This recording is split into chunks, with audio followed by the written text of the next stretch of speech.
Hola, ¿qué tal? Espero que estés bien. En este video te voy a enseñar cómo puedes cerrar una aplicación en tu Fire TV o en tu Amazon Fire TV Stick o cual sea que tengas, es lo mismo. Ya sea que por la aplicación te está presentando errores o no quiera abrir o esté frisada, tú sabes que no existe como un menú en el que te diga todas las aplicaciones que están abiertas, como pasa por ejemplo en Apple TV, pero aquí te voy a enseñar cómo puedes forzar la detención o cerrar de manera forzada una aplicación que no está funcionando. Cuando estés aquí ubicado en la pantalla inicial de tu Amazon Fire TV, te vas a deslizar hasta la última opción, que es la de configuración, la que muestra tu fotito de perfil. Estando aquí, vas a deslizar o vas a hacer clic abajo para que entre en estas opciones de menú. Una vez aquí, vas a hacer clic en esta que dice aplicaciones.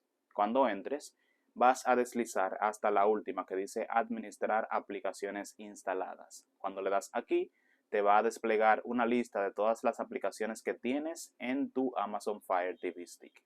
Vas a buscar la aplicación que está dando el problema. Vamos a poner el ejemplo con Netflix, que puede ser que se quede frisada o algo, y simplemente vas a hacer clic en Netflix o en la aplicación y vas a darle aquí a donde dice forzar detención. Cuando le das aquí, simplemente eso va a cerrar la aplicación de manera forzada, la va a reiniciar, no va a pasar nada, simplemente tú sabes que haces clic porque hace así y ya.